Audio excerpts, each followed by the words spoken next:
हाय friends, मैं हूं Manav. Welcome to movie shoovy. करते हैं आपस में पॉजिटिव सा नमस्कार, सत श्री अकाल, सलाम और जय हिंद। ये देख के अच्छा लगता है कि जहां पर टैलेंटेड आर्टिस्ट होते हैं उनको बैक करने के लिए भी कुछ ऐसी जनता है जो मतलब दृढ़ निश्चयी से खड़े हो जाते हैं। They want them to be successful.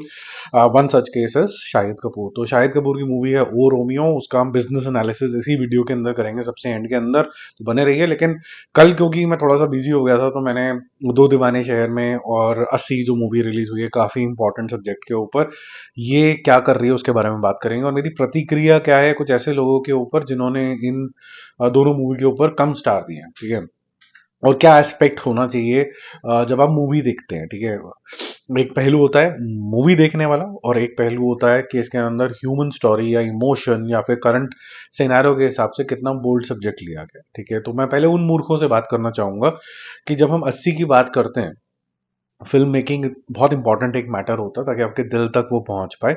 लेकिन इस तरीके की फिल्म सिर्फ हम इस वजह से बोल दें कि भाई तापसी पन्नू ने ये सेम तरीके की चीज पहले भी करी हुई है, वो पहले भी लॉयर बनी हुई है, उसने सेम तरीके की चीजें करी हुई है पहले, तो ये मैं इससे बड़ी स्टुपिडिटी नहीं मानूंगा कि ये क्या इवैल्यूएशन क्राइटेरिया है। मतलब समझ में नहीं आया। जो एक्शन स्टार्स हैं, आर्नोल्ड हैं, वो तो ये बोलेगा कि यार मैं तो बचपन से जब चड्डी पहन के घूमता था तब से एक्शन कर रहा हूँ, तो मतलब उसकी कोई पिक्चर ही नहीं देखेगा, तब उसका मतलब आप इवैल्यूएट उसको इस ढंग से करने लग जाओगे। ये गलत तरीका है। 80 में जो मैटर उठाया गया है एक्चुअली वो किसी भी पॉलिटिकल मैटर से, किसी भी इंपॉर्टेंट मुद्दे से जिसके ऊपर लोग सर फाड़ते रहते हैं आज के डेट में, बहुत इंपॉर्टेंट है। ये जो गलत काम होते हैं वुमेन के साथ और जिस तरीके से हमारा लॉ सिस्टम बिहेव करता है, ये काफी खतरनाक सिस्टम है। इसको गवर्नेंस से ही हैंडल किया जा सकता है और बहुत ज्यादा स्ट्रिक्ट लॉ से ये भी होता है कि उसका गलत इस्तेमाल भी हो जाता है। तो ये पिक्चर एक थोड़ा बैलेंस व्यू आपको जाके देती है, तो ये देखना बहुत ज्यादा जरूरी है मुझे लगता है फिल्म। तो कल इसने 1 करोड़ किए थे, थोड़ा सा सेंसिबिलिटी लोगों की जागी है तो 1.5 है। हालांकि पिक्चर फ्लॉप होने वाली है क्योंकि अच्छी चीजों को लोगों को ज्यादा थोड़ी हजम नहीं होती है। तो कोई पुष्पा उस्पा लेके आओ या फिर कोई डांसिंग कार वाली टॉक्सिक लेके आओ तो फिर वो देखो कैसे चलती है फर्स्ट क्लास तरीके से। तो 1 करोड़ कल था, 1.5 करके 2.5 करोड़ हो जाता है। एक सिंपल सादगी वाली फिल्म, और मैं आपको ये बता सकता हूँ कि ये फिल्म ठीक है, वन टाइम वॉच है। इसका रिव्यू चैनल के ऊपर मैंने ऑलरेडी डाल दिया, आज ही देखी है मैंने ये। दो दीवाने शहर के अंदर सिंप्लिसिटी वाली एक ऐसी पिक्चर जो आप जाके एंजॉय कर सकते हैं, जिसके लिए बॉलीवुड हमेशा फेमस था। ना तो उसको ढंग से प्रमोट किया गया, ना लोगों ने इसको ज्यादा देखा, क्योंकि जब तक सो कॉल्ड तमाशा पीआर नहीं होगा तब तक कोई जाके यूजली दिखता नहीं है। आजकल पिक्चर है, डे 2 है इसका। कल 1.25 करा था, आज 1.5 किया है। मोनाली ठाकुर और सिद्धांत चतुर्वेदी की ये फिल्म है।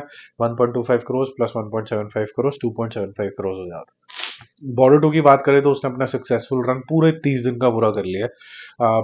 इंपॉर्टेंट एक महीना चलते रहना, और जो स्टार हैं इसके अंदर जिनकी वजह से ये पिक्चर बनी है और जिसकी वजह से ये पिक्चर लोग देखने गए हैं, सनी देओल, वो काफी चढ़ती कलाओं में वापस हैं, राइटफुली सो।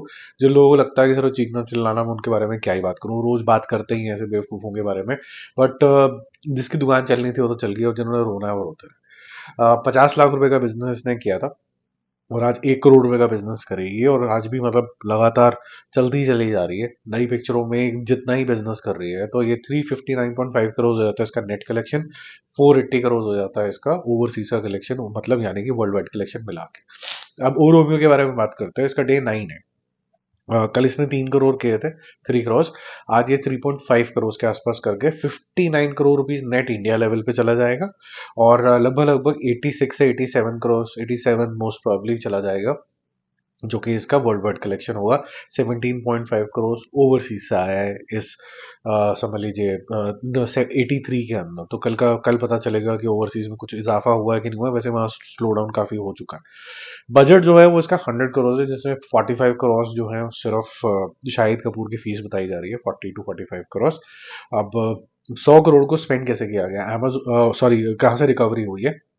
अमेजोन ने लगभग लगभग 40 से 45 करोड़ रुपए दिए होंगे ओटीटी राइट्स के लिए। टी सीरीज के पास इसके म्यूजिक राइट्स हैं, तो 10 से 15 करोड़ रुपए वहां भी आए होंगे। मैं थोड़ा हायर साइड पे ले लेता हूँ अभी। Amazon 45 crore, T series 15 crore, और सैटेलाइट राइट जो जी सिनेमा है उसने 20-25 करोड़ से ज्यादा नहीं दिए होंगे। थिएटर्स जो है वो पेन के पास है, national distribution, with some revenue sharing with Nadiadwala, तो नादियाद वाला 40 करोड़ रुपए वहां ले लीजिए, तो 45, 15, 20 और 40, ये हो जाता है 120 करोड़ रुपए, प्लस जितनी भी इनकम आएगी थोड़े और बहुत और सोर्सेज से, प्लस जितनी भी इनकम आएगी थिएटर बिजनेस में, अगर ये इसके बियॉन्ड सक्सेसफुल हो जाती है तो 100 करोड़ रुपए इसने लगाए, 40 करोड़ को डिस्ट्रीब्यूटर में बेचा, डिस्ट्रीब्यूटर प्रॉफिटेबल होगा या फिर ब्रेक इवन करेगा जब ये पिक्चर 75 करोड़ रुपीज थिएटर के अंदर करेगी। अभी जैसे मैंने आपको बताया ये 76 के ऊपर है, 76 से अब इसको समझ लीजिए 20 करोड़ रुपए और कर 59, 60 ले लीजिए रफली, तो 60 से इसको 75 पे जाना है, यानी 15 करोड़ रुपए और करने, तब ये ब्रेक इवन पे जाएगी, जो जाती हुई नजर आ रही है। ठीक है, क्या ये बहुत प्रॉफिट्स लेके आ जाएगी? नहीं, प्रोड्यूसर साहब बहुत मिनिस्कुल से प्रॉफिट बनाएंगे, और जो डिस्ट्रीब्यूटर साहब हैं वो अ, एक आधा करोड़ वो बना पाएंगे इसके ऊपर, इससे ज्यादा 2 करोड़ रुपए बना पाएंगे, ज्यादा नहीं बना पाएंगे, तो ये रिकवरी कर जाएगी पिक्चर प्रॉपर तरीके से। और अगर हम पुराने जमाने में, which is not the correct way of looking at things, it is supposed to cross 100 crore rupees at the box office. Right now it is at 59, so it is supposed 60 ले लो रफली, 40 करोड़ रुपए और करने, जो कि ये नहीं करेगी। ये पुराना तरीका है, मैं तो इसको मानता नहीं हूँ बिल्कुल भी। जो बेवकूफ लोग हैं अभी भी थिएटर बिजनेस को ना देख के ओवरऑल बजट और ओवरऑल देखने लग जाते हैं, वो गलत चीज है मेरे ख्याल से, वो नहीं करना चाहिए। तो ये जो मैं आपको बता रहा हूँ, ये इस हिसाब से भी चले तो ये जस्ट अबाउट ब्रेक इवन करने वाली पिक्चर है, ये नहीं चलेगी। और जब ये पिक्चर का मैं रिव्यू भी कर रहा था तो मैंने आपको बताया था कि इसका चलना थोड़ा डिफिकल्ट है, क्योंकि अगर लॉजिक की बात अगर हम इसमें अंदर कर लें, परफॉर्मेंसेस छोड़ दें, विजुअल्स छोड़ दें, तो लॉजिक तो कोई सर पैर नहीं है इस पिक्चर का। ठीक है, ये कंफ्यूज्ड पिक्चर है कि ये मैं विशाल भारद्वाज की पिक्चर देख रहा हूँ कि ये मैं अचानक से रॉकी भाई की पिक्चर देख रहा हूँ, वो प्रॉब्लम है। लेकिन परफॉर्मेंसेस इतनी शानदार हैं कि आप अप्रेज करते नहीं थकते हो। तो और चाहे वो कोई भी ले लो, तृप्ति डिमरी ले लो, शाहिद कपूर ले लो, जिसकी वजह से ये वॉचेबल बनती है, not because of a great script.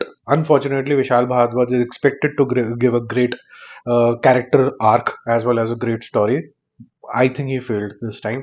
Plus, the music, except one or two songs, they are also all over the place. चलो जल्दी मिलते हैं और रिव्यूज और अपडेट्स के साथ। Stay connected, bye bye.